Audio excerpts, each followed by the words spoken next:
नवरात्रि के दूसरे दिन जिले के सभी देवी मंदिरों में महिला श्रद्धालुओं की भारी उम्मत थी।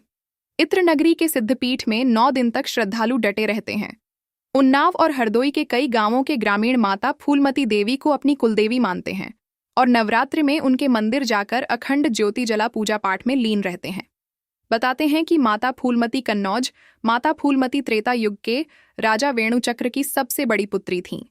राजा वेणु की 7 पुत्रियां थीं। जब वह सभी बड्ढी हुईं तो राजा रानी को उनके विवाह की चिंता हुई।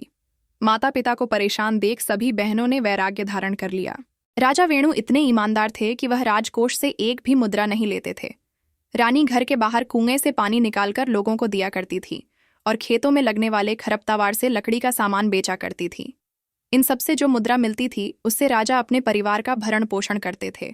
एक दिन राजा की 7 बेटियों ने अपने माता पिता की विवाह को लेकर हो रही बातें सुन लीं। उसके बाद बेटियों ने इतना तप किया कि वह समाधि में लीन हो गई। बताया ये भी जाता है कन्नौज में राजा वेणु की 7 बेटी क्षेमकली माता, फूलमती माता, नगरकोट माता, गोवर्धनी माता, सियरमऊ माता, शीतला देवी माता, मौरारी माता ने अलग अलग स्थानों पर तपस्या कर समाधि ले ली। तब से लेकर आज तक इन देवियों के अलग अलग स्थानों पर मंदिर स्थापित है। सिद्धपीठ माता फूलमती राजा की सबसे बड़ी बेटी थी। यह अति प्राचीन सिद्धपीठ माता फूलमती मंदिर में स्थापित माता की प्रतिमा स्वयंभू है और यह प्रतिमा त्रेता युग की है। यह सिद्धपीठ कन्नौज का सबसे बड़ा सिद्धपीठ माना जाता है। यहाँ पर माता के स्नान कराए गए नीर को भक्तों को प्रसाद के रूप में दिया जाता है।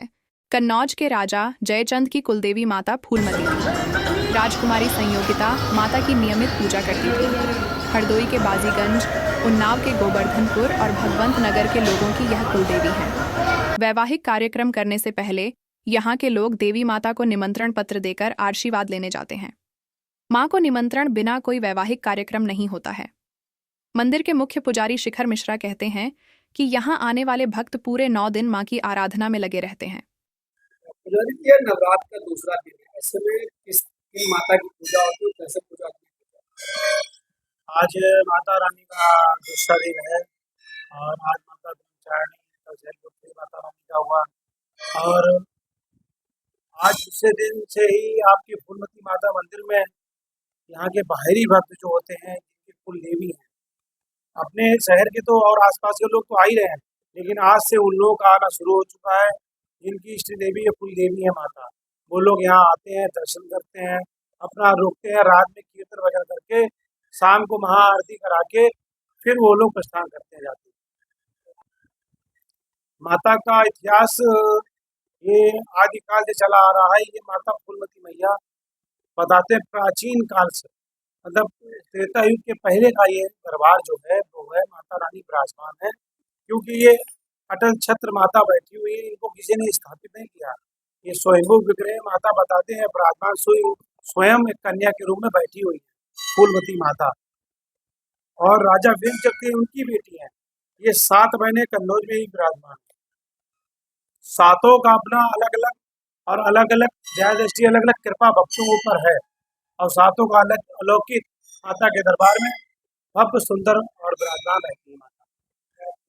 कई बार निकलते सामने आती है कि यहाँ पर जिस जल से माता रानी का स्नान होता है उस नल से कई समस्याओं का समाधान।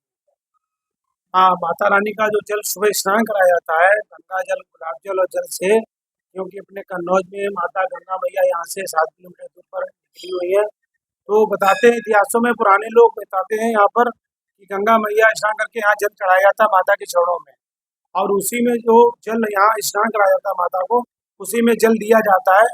किसी के भी आंख में तकलीफ होती है, शरीर पर सफेद दाग होते हैं या देवी निकल आती, कहीं पर चेचक बोलते हैं, और तो गुड़हल के फूल से उसको जल को लगाना होता है और 40 दिन का नियम पूजन करना पड़ता है।